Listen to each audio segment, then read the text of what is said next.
This is day 249 of the Arukh HaShulchan OC. If you would like to sponsor an upcoming shir or more of the Arukh HaShulchan OC, please contact me directly. Today we are doing Simon Kuf Ayin, Sif Test through Sif Yud Test. Sif Test. Our meaning is so perk Zimbas is Ayin Dizvachi, but it's the Psachi.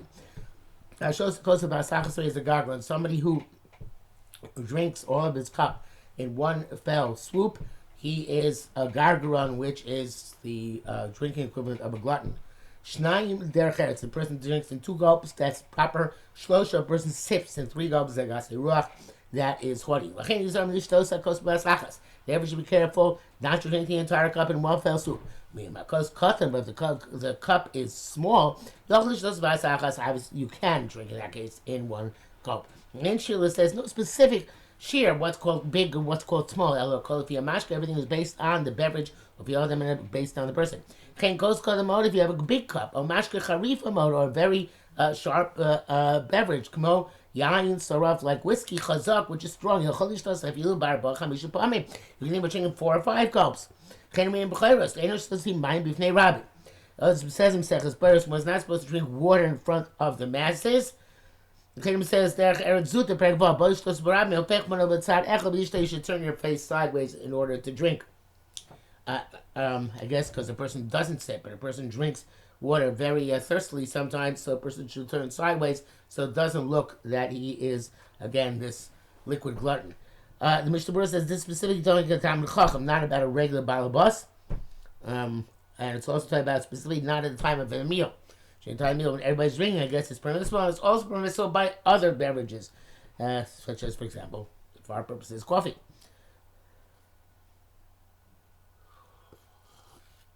Mishnah also says about the previous halacha, if you leave a little bit about a cup, that's already enough not to be considered a gargaron. A woman should not drink alcoholic beverages, at least in public. Only a little bit, only when she's accustomed to drink alcoholic beverages. Good. Shanino Sham. You learned over themselves. So peragvav. The low you should not drink 2 cups and bench afterwards. It's not clear what that means. That's what the Arukh HaShulchan is about to say. But it says that you shouldn't look like the liquid glutton. The Lashon HaTur Kenu. Language of the Torah is as follows. The low yavi shouldn't bring 2 cups in your meal, and then bench goes looks like the liquid glutton. The Lashon Ben Yosef received Yudal Lashon Brisa. It says it follows the language of the Brisa. El shows to be adds the basachas. There shouldn't be the 2 cups in 1 fell swoop. It's not clear what we're talking about here. The intent is not to drink 2 cups in quick succession. Someone said, what does that do with benching? The Piskei Mishnah Berurah, he says that the Mishnah Berurah has a mahalach in this, but he doesn't bring it down here. The Arukh HaShulchan says, I don't understand what's going on here. Anything they said is not sufficient for you to understand. You should know that it's appropriate to refuse a bit. When they ask you to eat or to drink. But to a great person of great stature, you should not refuse, you should do immediately what he says. A person should not eat onions, garlic and onions from their tips, but from their leaves. If you did eat from the tips, I raise the tongue, then you're a glutton. But then you should take a chunk out of the onion or the garlic. Just slice the leaves or peel away the leaves so it doesn't look gluttonous. Mishnah Berurah says that on Shabbos it's permissible to eat that way, even though it looks a bit gluttonous because of the showing the chiba of Sudas Shabbos. Today I don't think we'd be meko because of covered Shabbos. Back to Arukh HaShulchan, a person also should not eat in a way which is gluttonous. If you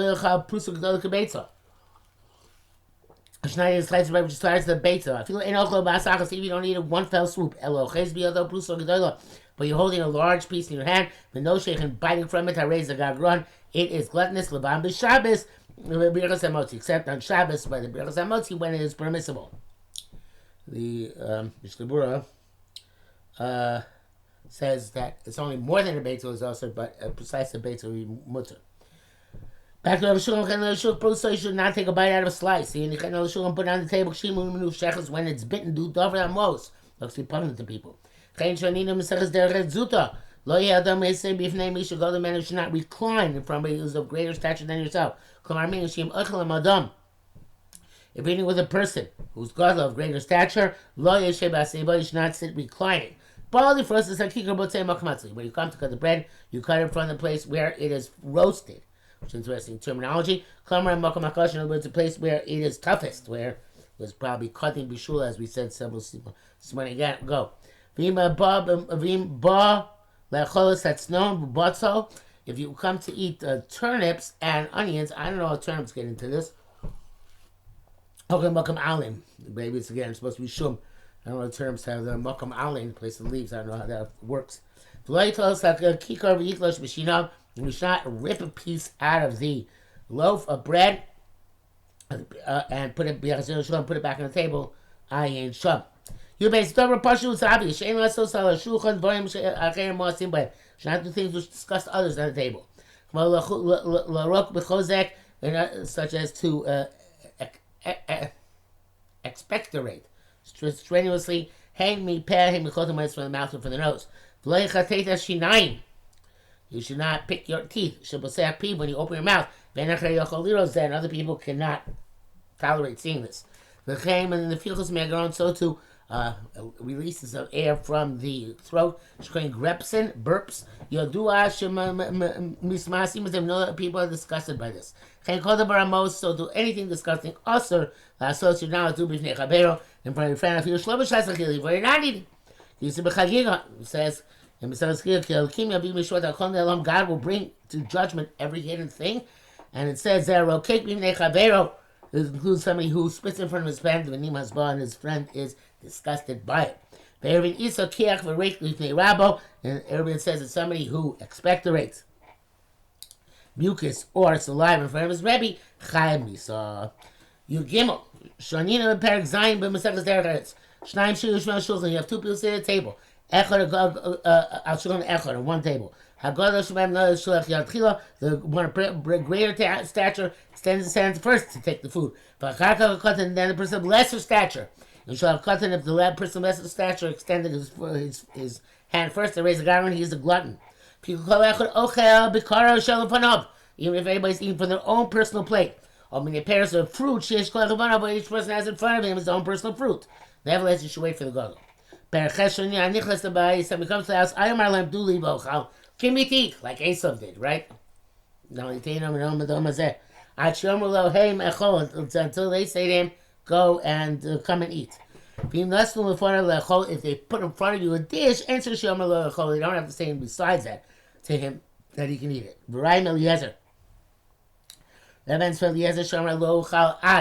He said, I'm not going to eat until after I finish my piece. Speaking of my piece. But I didn't tell him to eat yet. So what is he saying? But since it says, but you saw in front of Lechol, that they already put the food in front of him, they did not have to give him further permission. Veneer this the Chashon says this only when you're eating for free, you're a guest. When you're in a hotel, a restaurant be the same thing. When you're paying for your meal, you can say, you give me to eat, gave me to eat. This is the widespread custom. If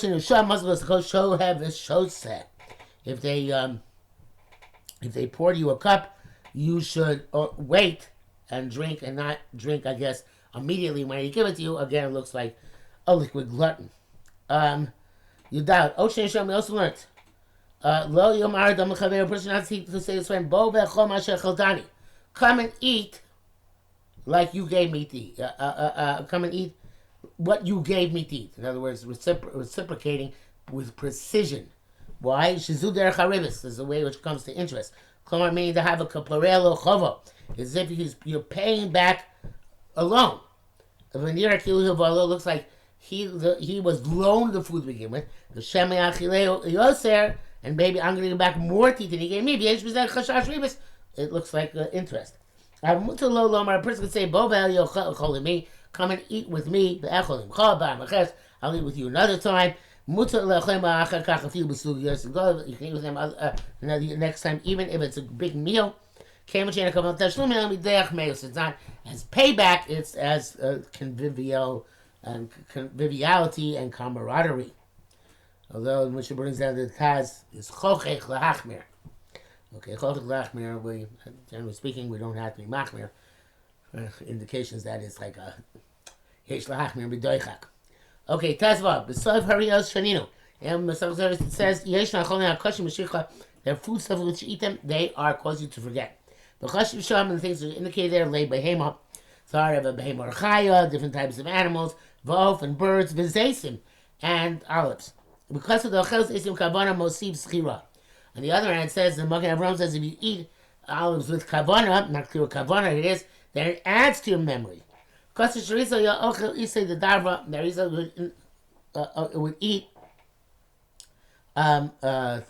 grass of the fields, Shani's Royam, which was not planted, but rather was grew wild. Why would he eat them? The angels on the other, those which not planted by people. The Kaim, I don't know why he felt that the Mekayim is. The Kaim Mechal says about Sudet to fulfill the curse. They should eat from the grass of the field. Shema the Marishon, Acharkei, which is stay from the Mishon after the Chet. I don't know why there's a hitter to eat wild grass in order to be Mekayim in the Kloha. Okay, but Arizal obviously was the Arizal. Tez Zayin, Ochinim Mesechus Deres. We also know a person should not cut bread on top of the plate. But he can wipe the plate with his bread. You should not cut into the plate because maybe a piece of bread will fall into the plate and get disgusting. That's in the middle of the dish, and perhaps at this point you would not have done that. But at the end of the dish, when you finish with it, you can wipe the plate with your piece of bread. Mishabura says, seems obvious, as long as you eat the piece of bread afterwards. Back to a person should not gather crumbs and put them on the table. Which means he discussed his friend's sensibilities. You should not bite a piece of bread, put it into one of his friends, or into the general platter. Not everybody is okay with that. Because some people find it disgusting. You should not drink from a cup and give to your friend, but on the same cup, because of the danger. Meaning, there are sensitive natures. They can't tolerate drinking the leftover of their friends. Because embarrassment is going to take it and drink it. The other day is going to be put into a situation of danger. But he takes it on his own, but we have no problem. Fascinating.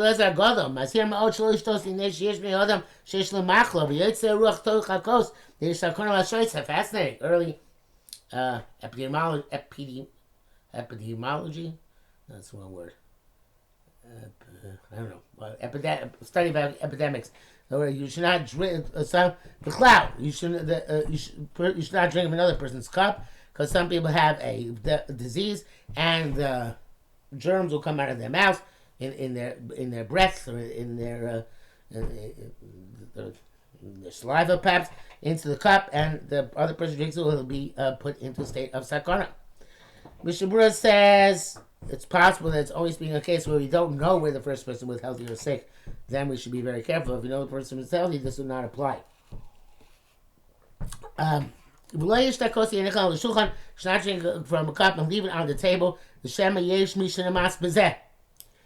comes, in other words, a table, an empty cup. Some people be disgusted by that. We're not mocking on this. You should believe it, keep it in your hand until the waiter comes and give it to him. We're not careful about this.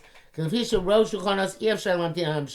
most tables say can't wait for the waiter.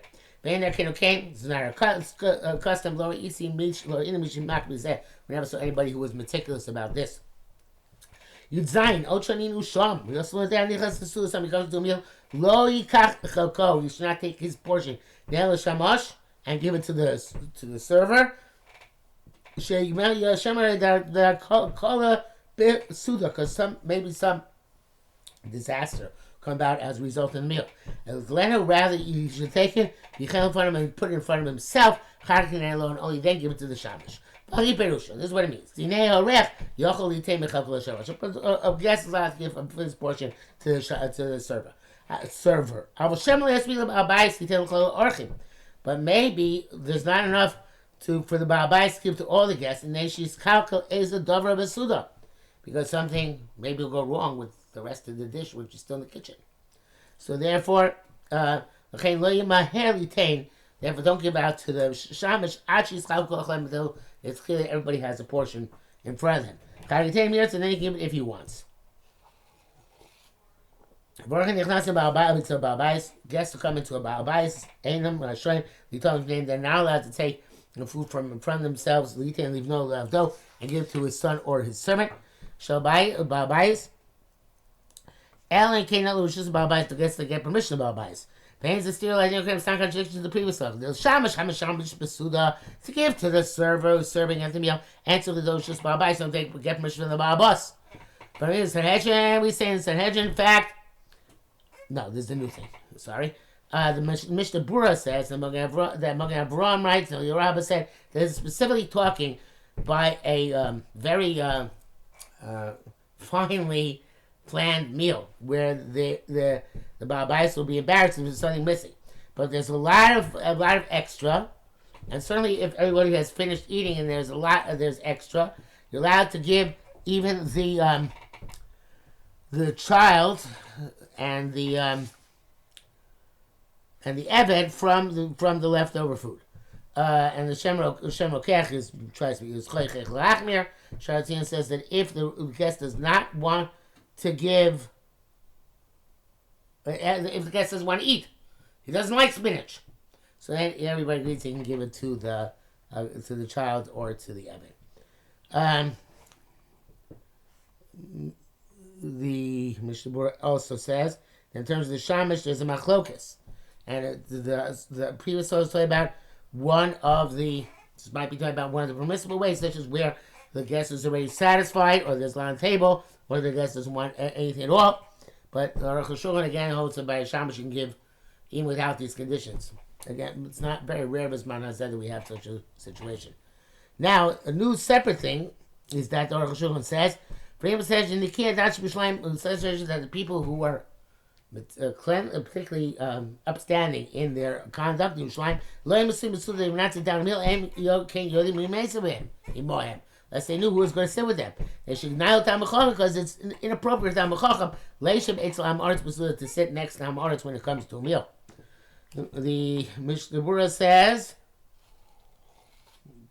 that if there can be an advantage the Talmid Chacham being there, such as kiruv or something, there is no issue. Also, Talmid Chacham sits in a group of learners who sit around them in a meal. Even though there are a lot of Amei Aretz on the fringe, it's not a problem. And the Olam is not careful about this altogether. Bisman Hazeh. That's the end of the comment of Mishnah Berurah. Back to the Arukh HaShulchan. Yudches. Tanya Bereish Be'er Zayid Brachas. Hashamash Yom Hashamash Shnayim.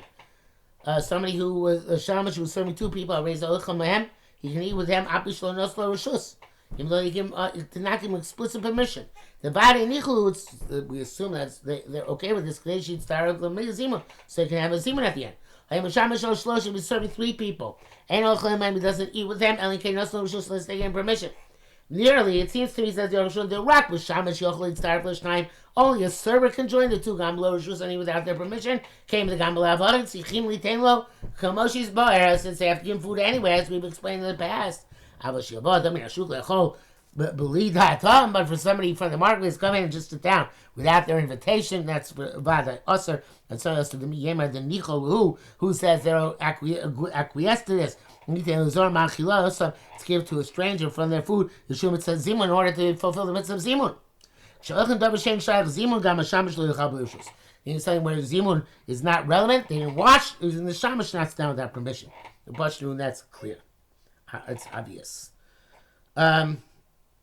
You test. Shasisa minakos, after you drink from a cup, and Yisharbakos l'shisias chavercha, and there's stuff left in the cup which your friend wants to drink, will tell you he wants to drink it. Imu yayin, if it's wine, tikanech mokum l'shikas hapeh, lakos. Wipe off the place where your mouth kissed the cup, so to speak. Mishum milus, so it shouldn't be disgusting. But don't pour a little bit of wine over the side, mishum baltach, because that's wasting. And conveyor ain't order to ishtos of shum oven acher, unless it's the only way in which his friend will consent to drink it. Acher shtias mayim, but after drinking water, shvok mehem derech sham. Do pour water over there. Chen amin lishpok sas, that's a minute to pour some.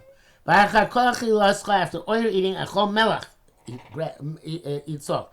After all you're drinking, you should say mayim, drink water. It's only if there was no salt in the bread, or the other food which he ate, which is very rare. But he didn't drink a beverage which has water in it. Coffee has water in it. That's not an issue. There's no concern. Therefore, in our day and age, we're not meticulous about eating salt and drinking water, because many of the food and beverage that we have at the table have, if not all of them, have some salt and water in them.